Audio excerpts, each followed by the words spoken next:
bien, bonsoir et bienvenue dans cette nouvelle histoire extraordinaire d'Elisabeth de Caligny. Bonsoir Elisabeth.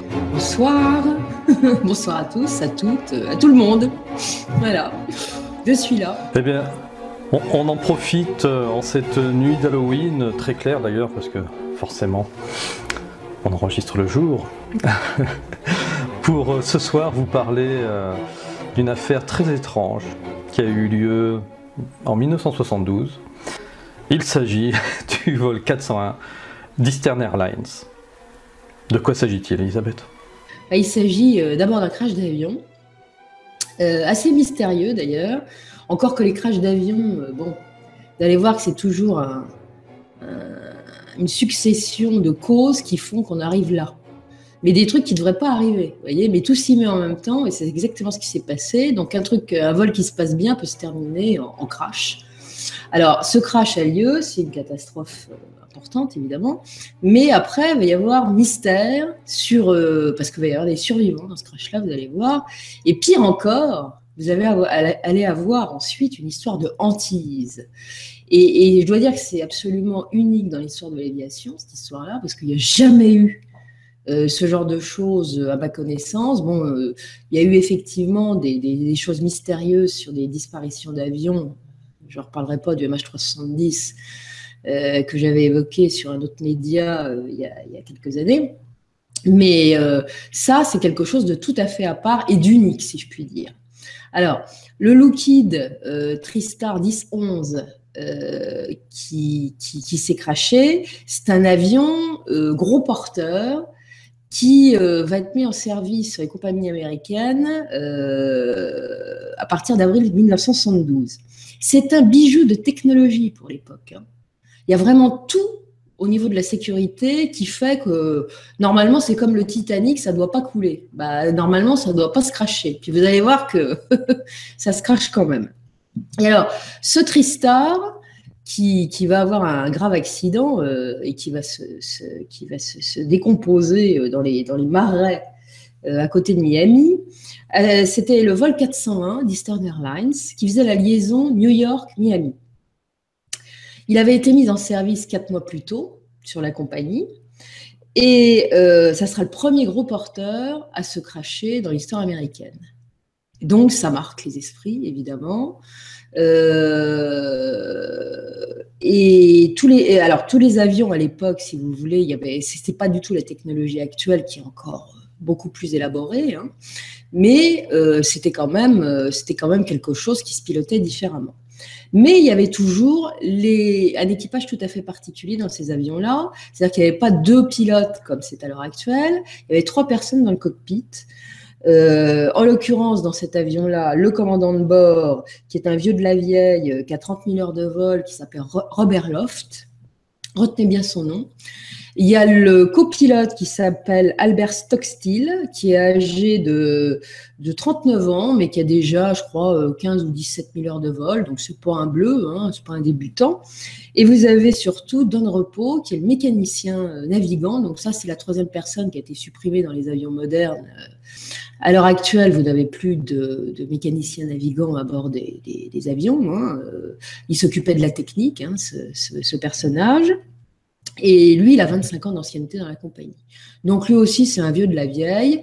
Donc, normalement, à bord de cet avion, tout doit bien se passer. Alors, il y a une 4e personne aussi dans le cockpit, qui est un invité.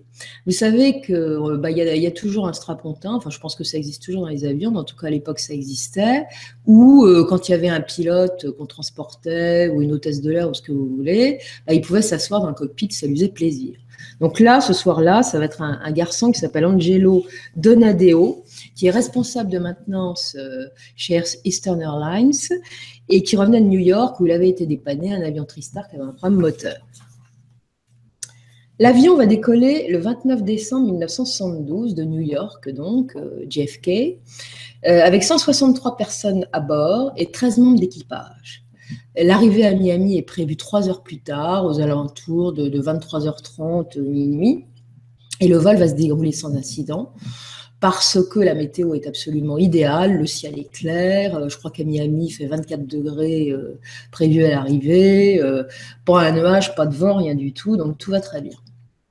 Mais tout va se compliquer à l'approche de Miami. D'abord, l'avion est un petit peu retardé parce qu'avant lui, il y a un DC-10 qui le précède, qui a un problème technique, et pas n'importe lequel, il y a un train d'atterrissage qui ne sort pas. Donc, on a un petit peu retardé l'approche des avions qui sont derrière lui, notamment celui du TriStar. Il est prévu qu'il atterrisse sur une piste où les pompiers l'attendent. Mais bon, ça pose pas vraiment de problème. Le TriStar a l'autorisation d'atterrir. Le contrôle lui a donné l'autorisation de se poser.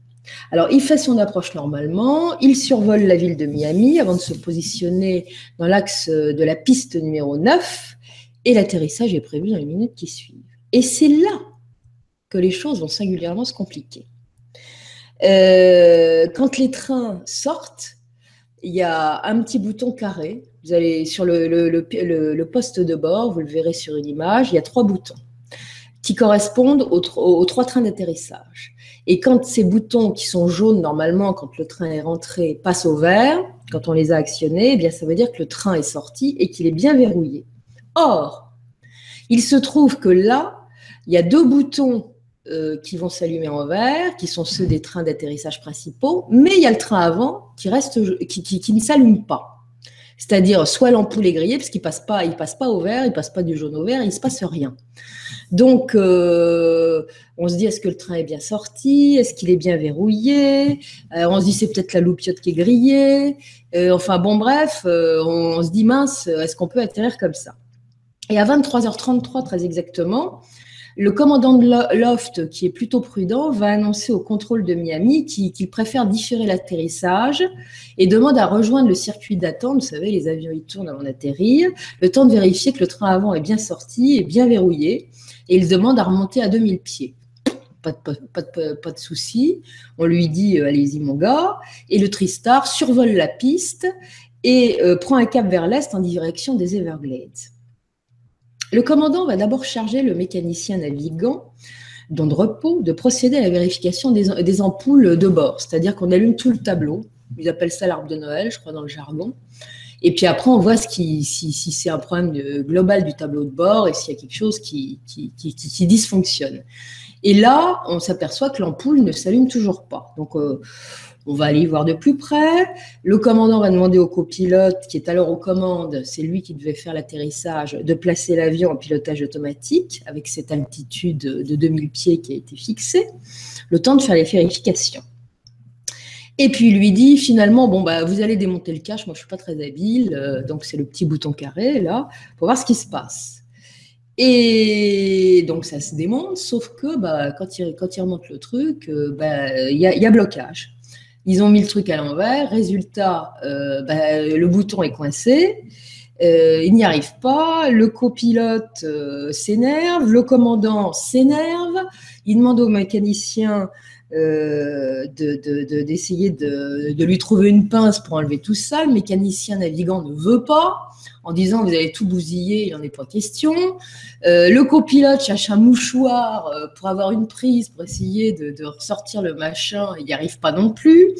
Finalement, le commandant de bord dit bon, écoutez, donne repos, donc le mécanicien navigant, descendez dans la soute électronique pour aller voir ce qui se passe en bas.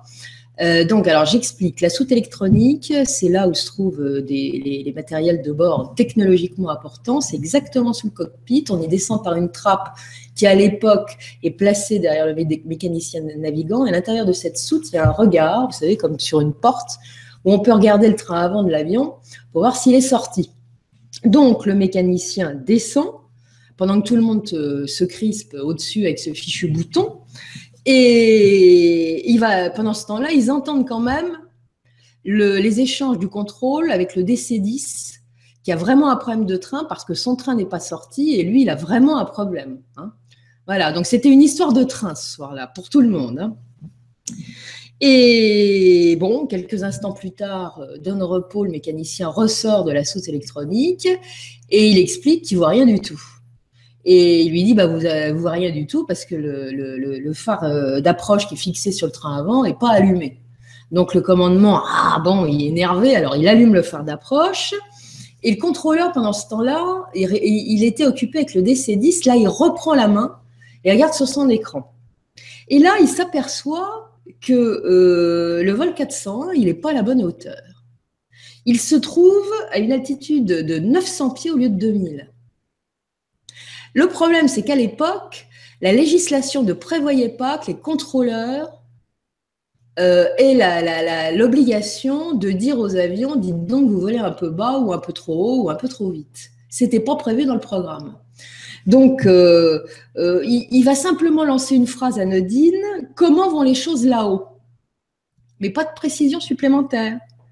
Et le commandant, lui, il dit tout va bien, j'aimerais bien qu'on fasse demi-tour et qu'on puisse revenir. Et bon, le contrôleur lui dit, lui fait pas d'observation particulière, allez-y. Et il va pas demander à un moment pourquoi l'avion il est descendu brutalement de 1100 pieds. Et il dira qu'à l'époque, le sens de sa phrase, comment les choses vont là-haut, ça voulait dire est-ce que vous êtes bien à la bonne altitude? Il fallait le comprendre. Donc, pourquoi il a fait ça? Pourquoi il n'a pas été plus précis, le contrôleur? Tout simplement parce qu'à l'époque, ils ont un problème de radar qui donne souvent des indications erronées, et notamment celles que les avions volent au niveau de la mer. Donc, on sait très bien que, bon, c'est pas possible. Il faut attendre plusieurs balayages du radar pour s'apercevoir de la bonne altitude et de la bonne vitesse. Sauf que ça met 2-3 minutes, souvent, avant qu'on ait à nouveau la bonne position de l'avion. Donc, tout le monde ne se soucie de rien, ni le commandant, ni le copilote, ni le contrôleur, et on attend que ça se passe. On va entendre quelque chose de surprenant une fois que l'avion sera crashé et qu'il y aura l'enquête, et notamment lors de l'enregistrement des boîtes noires. C'est les alarmes qui s'enclenchent pour alerter d'une altitude trop basse. On l'entend distinctement parce que cet enregistrement, je l'ai entendu. Ça fait du bruit. Normalement, le copilote et le commandant de bord, à ce moment-là, on sait qu'ils sont dans le cockpit et que le mécanicien navigant et le gars de la maintenance sont toujours… le gars de la maintenance est là aussi, mais le mécanicien navigant est dans la soute. Normalement, ils auraient dû entendre l'alarme. Eh bien, ils ne l'entendent pas. Ils ne réagissent pas. Qu'est-ce qui s'est passé? Ça, c'est déjà un gros mystère. Personne ne bouge sur cette alarme, alors qu'elle est vraiment bruyante.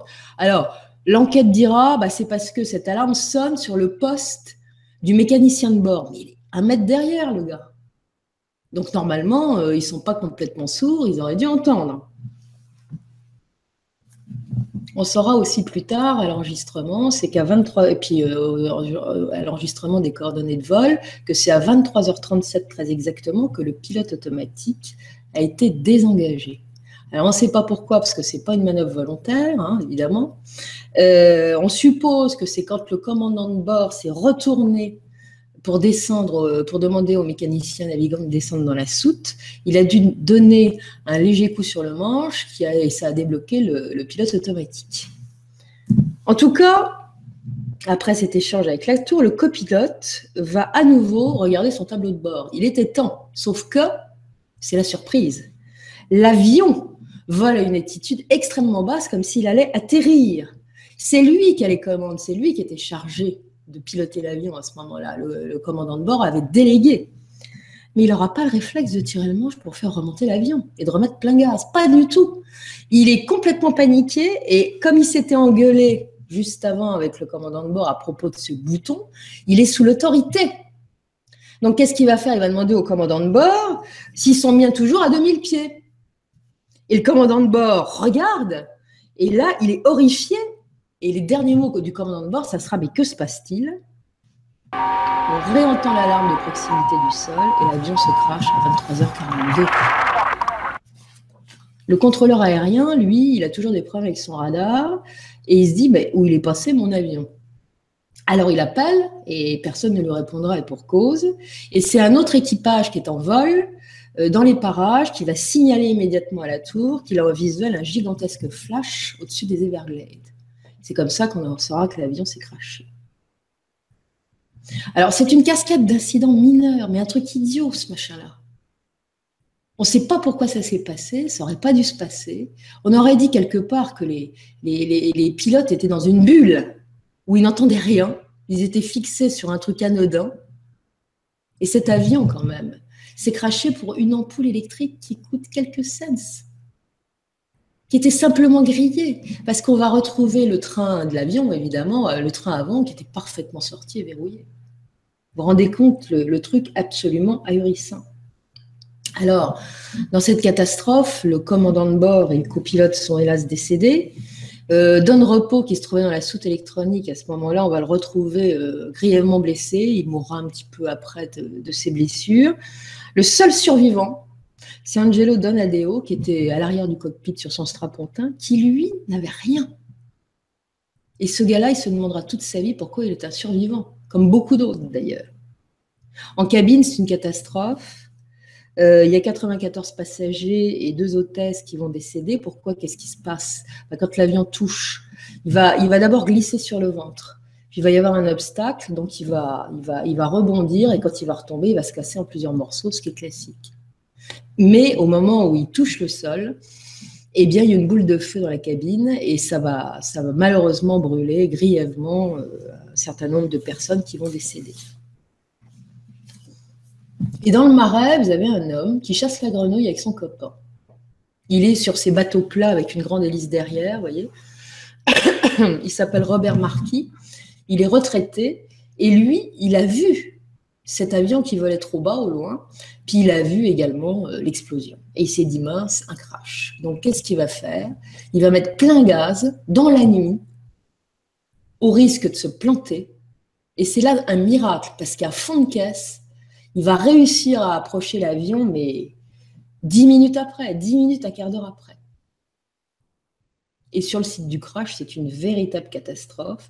Il va trouver une première personne, un homme qui est en train de se noyer, il est toujours attaché à son siège, donc il est bloqué. Hein. Puis il va trouver des survivants traumatisés.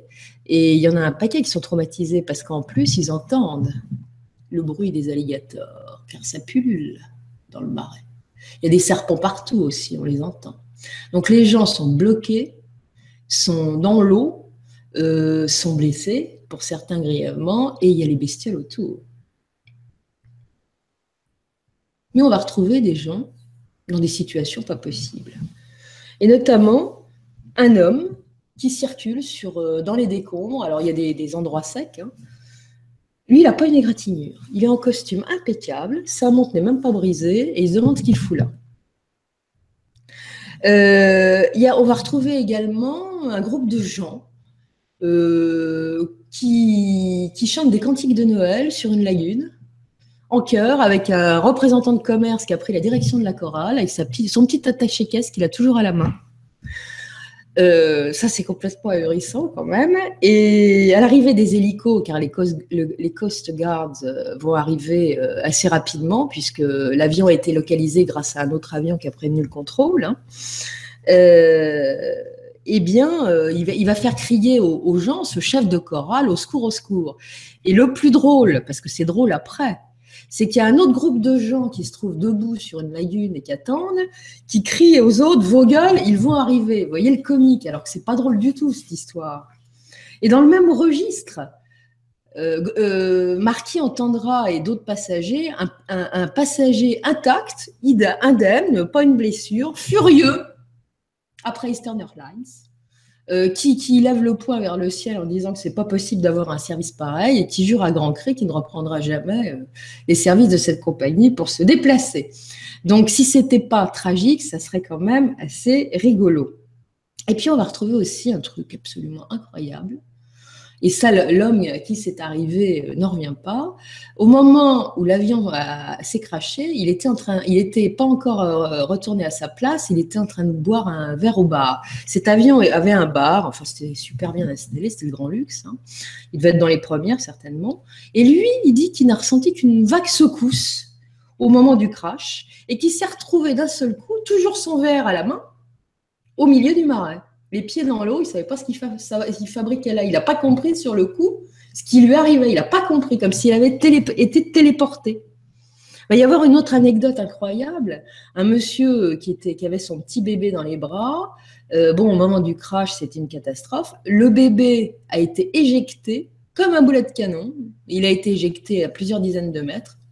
On a retrouvé ce petit bébé au milieu des toiles fumantes, des tôles fumantes, pardon, complètement tranquille, pas blessé, rien du tout. Les parents n'étaient pas blessés non plus, d'ailleurs. Enfin, ce sont des miracles. Les hélicos des Coast Guard vont retrouver rapidement le lieu du crash, grâce à Robert Marquis qui fait des signes avec sa torche. Donc, ils vont arriver très vite. Et ils vont se poser à une centaine de mètres parce qu'ils ne peuvent pas se poser plus près. Et c'est Monsieur Marquis qui va donc faire des allers-retours sans relâche avec son bateau, son bateau à fond plat pour amener les blessés. Il y a un sauveteur qui l'a pris à bord et il va faire la liaison toute la nuit. Il souffre, lui aussi, parce que tout le kérosène s'est répandu dans le marais. Donc, ça brûle, c'est corrosif, le kérosène. Donc, les blessés, non seulement sont blessés, souffrent, mais en plus, ils sont cramés par le kérosène et Marquis aussi sera blessé aux mains, aux jambes. Mais grâce à cet homme qui ne s'est pas du tout démonté, va y avoir un nombre incalculable de survivants. Il va sauver plusieurs personnes de la noyade. Il va sauver 2 hôtesses qu'il va retrouver sur un bout de carlingue qui est à l'envers, qui sont encore attachées à leur siège à plusieurs mètres du sol et qui seraient mortes si elles étaient restées coincées dans cette position-là. Et ça sera vraiment l'ange gardien. Sans lui, c'est certain qu'il n'y aurait pratiquement eu aucun survivant. Cet homme-là, vraiment, a fait des choses formidables. Il sera honoré, d'ailleurs, par toutes les victimes survivantes. Et quand il va décéder en 2008, eh bien, ses cendres seront dispersées dans les Everglades, exactement au lieu du crash. Il y a vraiment eu une osmose entre ces gens et ce sauveteur. L'enquête qui sera menée ultérieurement par le bureau d'enquête, dans ces cas-là, c'est le NTSB, révélera donc que le train était bien sorti, verrouillé, que c'était juste une petite ampoule qui avait grillé, qu'il y avait un problème avec le pilote automatique qui avait sauté, grâce à un manche poussé probablement par le commandant par inadvertance. Et puis, ça va révéler aussi une chose absolument étrange, parce que quand c'est l'heure pour certains. Le commandant de bord souffrait d'une énorme tumeur au cerveau. Un truc de 7 cm qui, normalement, devait lui affecter la vue, à l'endroit où il s'était placé. Eh bien, cet homme n'a jamais eu aucun symptôme de quoi que ce soit. On s'est aperçu qu'il aurait dû mourir, que ses jours étaient vraiment comptés, alors que ce n'est pas du tout ce qui a été une des causes du vol et ce qui a affecté sa capacité de quoi que ce soit. C'est quand même un truc de fou. De toute façon, il serait mort, c'était l'heure. Et maintenant, on va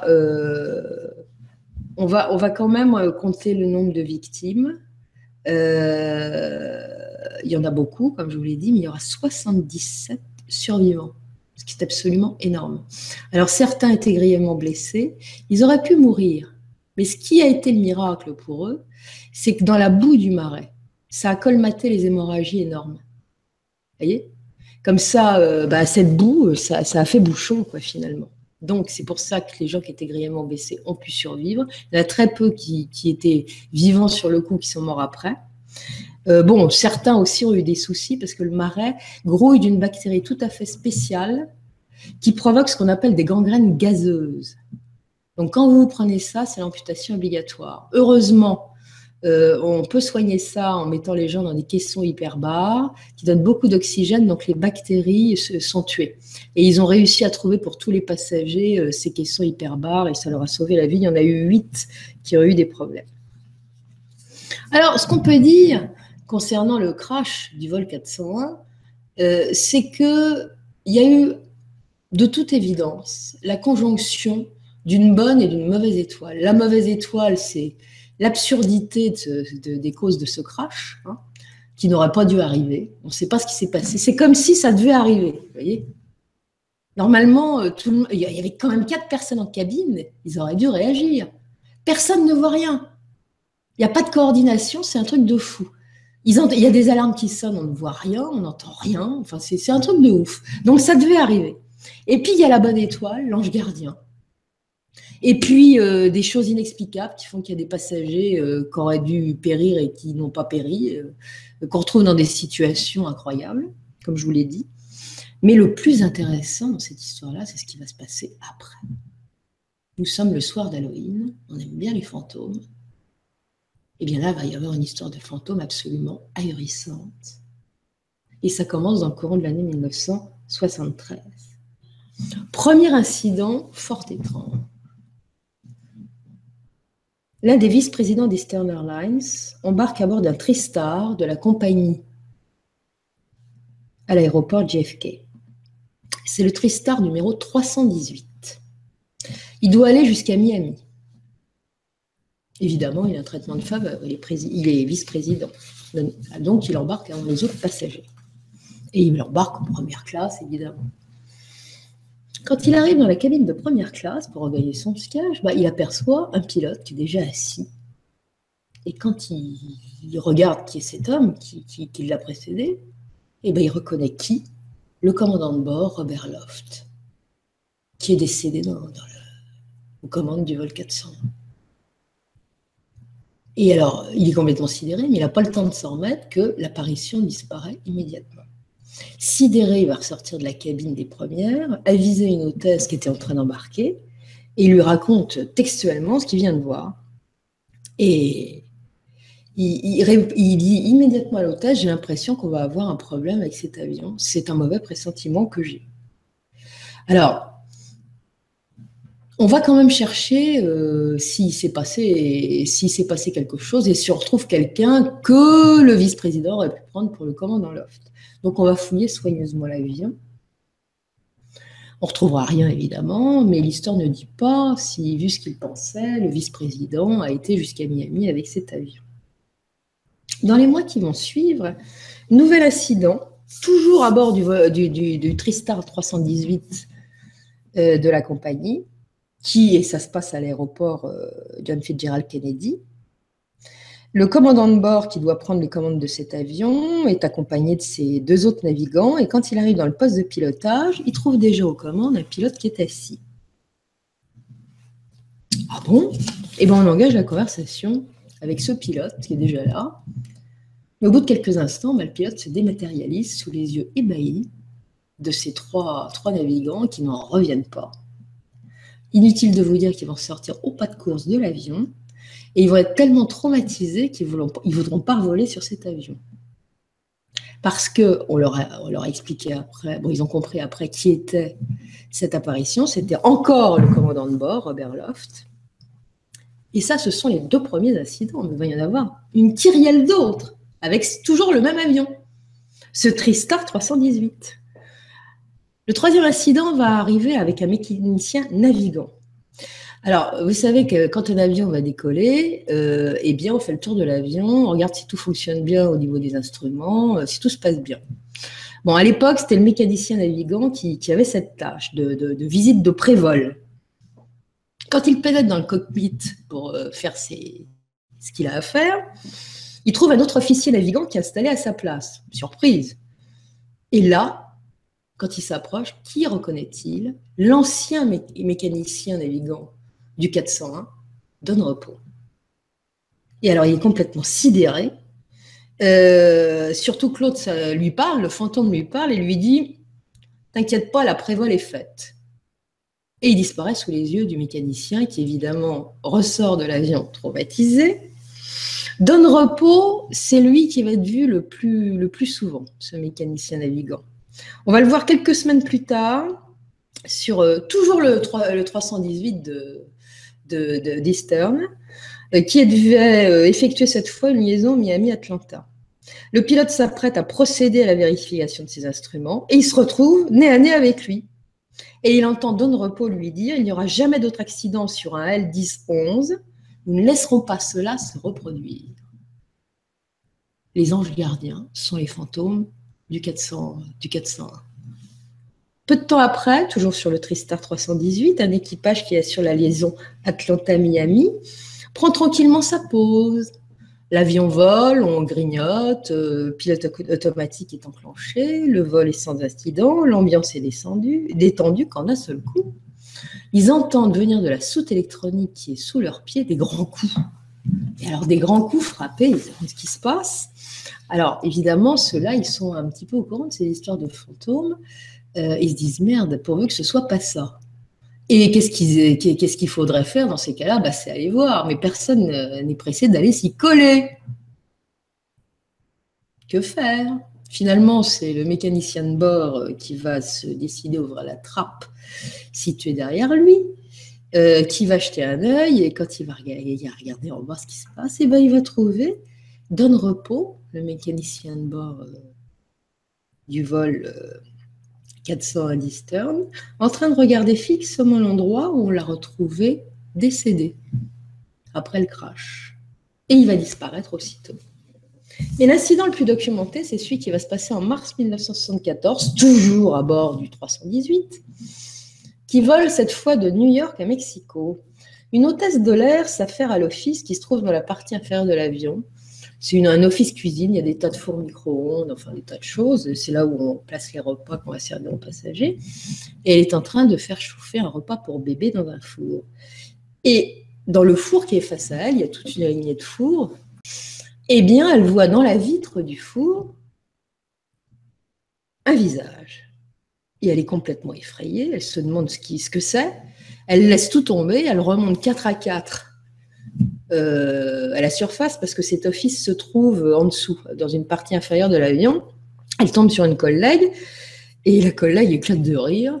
Elle lui dit oh, écoute, t'as qu'à faire un peu moins la fête et te reposer au l'escale, t'as besoin de dormir, t'as eu une hallucination.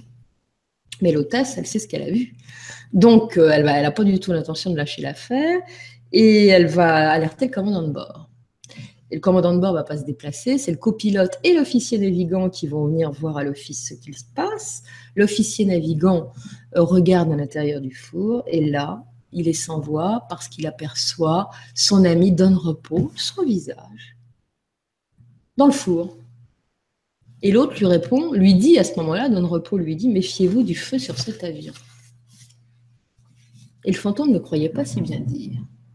Parce que quand le 318 va rejoindre New York au départ de Mexico, l'un des moteurs va prendre feu. Et l'avion sera détourné pour un atterrissage d'urgence ailleurs. Donc ils étaient attentifs suite à cet avertissement et Don Repos a peut-être évité une catastrophe. Mais c'est pas fini. Dans les semaines qui suivent, un commandant de bord qui est aux commandes toujours du 318 qui commence déjà à avoir une réputation d'être maudit, se retourne comme ça machinalement et qu'est-ce qu'il voit derrière lui? Don Repos qui est encore là, assis mais sur le strapontin du fond du cockpit. Mais alors il se dit j'ai bien vu, il se retourne à nouveau, il n'y a plus personne. Le 22 mai 1974, là c'est l'apothéose. Toujours à bord du 318. Celui-là va de Newark à Miami. Et une hôtesse compte les passagers de la cabine de première classe. Et il y en a un de plus. Elle se dit, tiens, il y a un truc qui ne va pas. Elle recompte, il y en a toujours un de plus. Et elle va s'apercevoir, en fait, que c'est un pilote d'Eastern Airlines qui est assis. Et elle s'aperçoit qu'il n'est pas sur la liste de ses passagers. Donc, elle s'approche de lui et elle lui dit, écoutez, je ne comprends pas, vous n'êtes pas sur ma liste. Est-ce que je peux connaître votre identité? Mais le pilote reste muet, comme s'il ne l'entendait pas. Il a le regard droit devant lui, un peu intrigué, elle insiste, mais il ne répond pas. Elle se dit, il y a quelque chose qui ne va pas, elle va prévenir le commandant. Et elle revient accompagnée finalement du mécanicien navigant qui s'adresse à l'étrange pilote qui ne répond toujours pas. Il va rester mutique complètement. Alors évidemment, il y a tous les passagers de première qui regardent autour ce qui est en train de se passer. Et il y a toujours ce pilote qui ne répond pas. Et puis le commandant, finalement, va arriver parce qu'on l'a prévenu. Et quand il arrive, il est sidéré. Et il dit « Oh mon Dieu, mais c'est Bob Loft !» Il a en face de lui le commandant de bord Bob Loft. Et alors là, il est sidéré, il a du mal, parce que c'était un ami en plus. Donc, il veut le toucher. Et c'est à ce moment-là que le commandant de bord, Bob Love, va se dématérialiser sous les yeux de 12 personnes. Ce commandant de bord dira que quand il s'est approché de son ami décédé, eh bien, il a ressenti comme un froid glacial, ce qui est classique avec les fantômes en général, c'est ce que rapportent les témoins. Et les incidents ne vont pas arrêter de se multiplier sur ce fichu vol 318. Le plus souvent, ça se passe à l'office, là où on prépare les repas. Les personnels de bord, stewards, hôtesses, vont souvent se plaindre qu'il fait un froid de canard dans cette cuisine, qu'ils ont toujours la sensation d'être observés. Certains diront avoir souvent vu une silhouette vaporeuse qui était à côté d'eux. Une hôtesse va même un jour trouver penché devant le four à micro-ondes un mécanicien de bord. Comme il contemple le four à micro-ondes avec beaucoup d'attention, elle se dit il doit regarder quelque chose, mais l'idée ne lui vient pas de lui demander ce qu'il fabrique là, c'est pas sa place. Donc elle reprend son service, puis elle va le recroiser un peu plus tard, et elle va lui... C'est un de ses collègues, en fait, elle l'a pris pour un de ses collègues. Et elle va dire à ce collègue, dis donc, qu'est-ce que tu faisais tout à l'heure devant le four à micro-ondes à l'office? Et l'autre lui dit, mais tu rêves, je m'étais à l'office, qu'est-ce que tu veux que j'aille foutre pendant un vol devant le four à micro-ondes? Donc, l'hôtesse avait pris son collègue... elle avait cru que c'était son collègue qui était dans le micro-ondes. C'était probablement Don Repos, qui, comme d'habitude, en tel office, qui devait se trouver là et qu'elle avait pris pour lui. Il y a une autre hôtesse qui verra un jour une sorte de nuage flotter dans l'air. Et quand elle va se pencher sur le four à micro-ondes pour reprendre ce qui y chauffe, elle va voir encore la tête de Don Repos qui passe sa vie dans le four.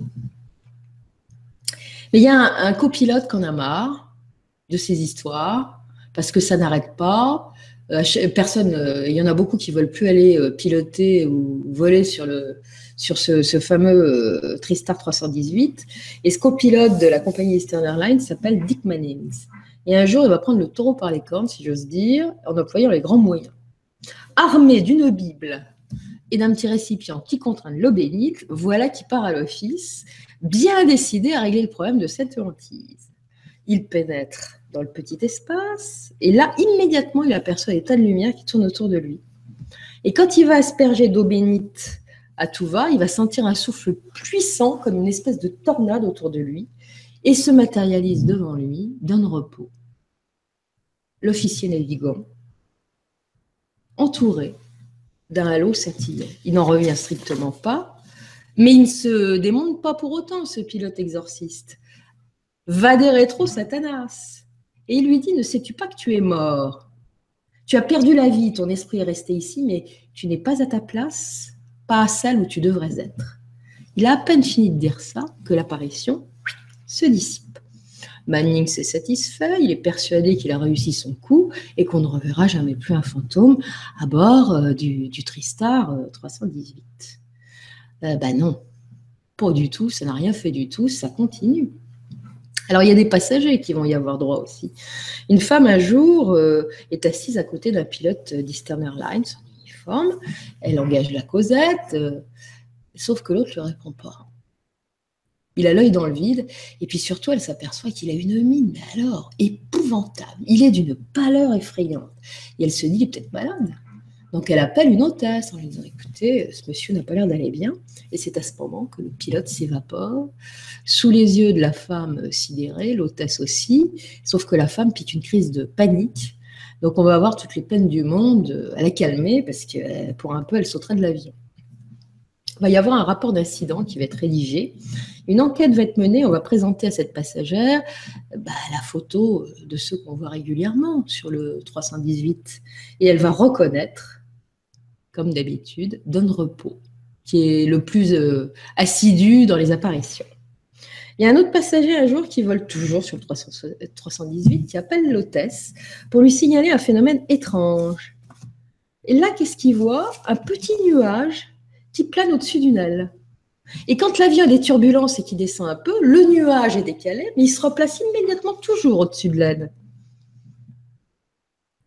Il est sidéré, il dit « Qu'est-ce que c'est que ce truc ?» Donc, il va prévenir l'hôtesse, qui regarde. Elle va prévenir le mécanicien navigant, qui regarde aussi. Tout le monde voit l'étrange phénomène. Il n'y aura pas que les navigants et les passagers qui le verront. Tout le monde le verra. inexplicable, ça aussi. Et puis, il va y avoir des personnels externes, ceux qui viennent livrer les repas à bord, avant le décollage. Et là, ce sont des employés de la compagnie Marriott Food Service qui sont venus déposer des repas et qui s'y retrouvent face à face avec Dawn Repos, qui s'évaporent sur leurs yeux. Alors évidemment, les autres, ils ressortent en cavalant de l'avion et ils ne veulent plus y aller. Ils ne veulent plus aller livrer la suite. Donc, il faudrait que ce soit d'autres personnes qui le fassent à leur place et l'avion va décoller avec 1 heure de retard.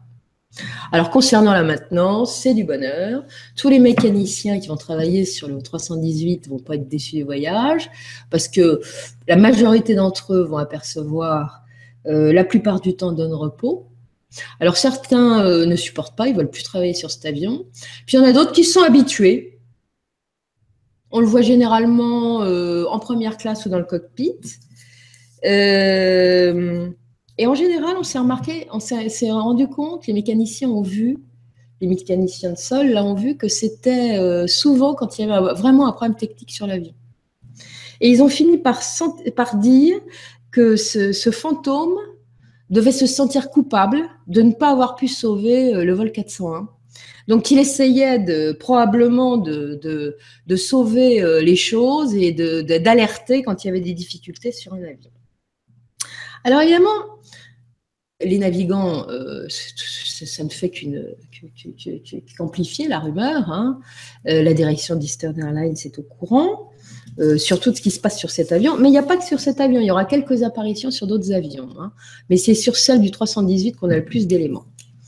Et donc, la direction est embarrassée et elle va dire à ces gens qui se plaignent, ces navigants qui se plaignent, pilotes ou stewards, d'aller consulter, d'aller voir un psychologue, un psychiatre. D'ailleurs, on leur prendra les honoraires en charge, hein, il n'y a pas de souci là-dessus.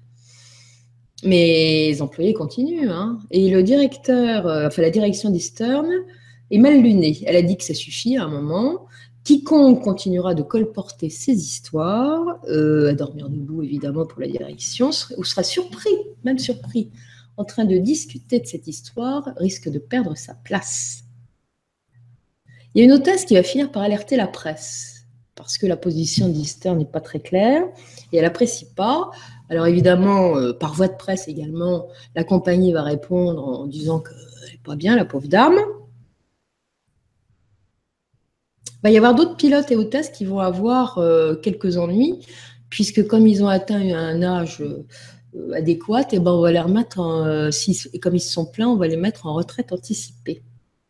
Mais malgré tout ça et ces sanctions, les rapports d'incidents vont se multiplier, au point qu'Eastern ne va pas avoir le choix de réviser sa position. Qu'est-ce qu'elle va faire? Elle va demander à un organisme indépendant, en l'occurrence la Flight Safety Foundation, d'enquêter et de faire une expertise pour essayer de trouver ce qui se passe, pourquoi il y a une épidémie de navigants qui perdent la boule en parlant de fantômes. Et les conclusions du rapport vont être tout à fait édifiantes, puisque tous ces témoignages de navigants qui disent avoir vu quelque chose sont considérés comme significatifs. Et le rapport soulignera bien que tous ces gens sont absolument dignes de confiance. Et il va se passer quelque chose d'autre et on va comprendre pourquoi le vol 318 est affecté par ces apparitions. On va voir effectivement dans le rapport donné par cet organisme indépendant que la plupart du temps c'est Dawn Repos et que c'est surtout toujours sur 318. Ah oui, il y a quelque chose que j'avais oublié de vous dire, c'est qu'il y a d'autres avions, effectivement, comme je vous l'ai dit, il va y avoir des mêmes problèmes de hantise sur la TWA.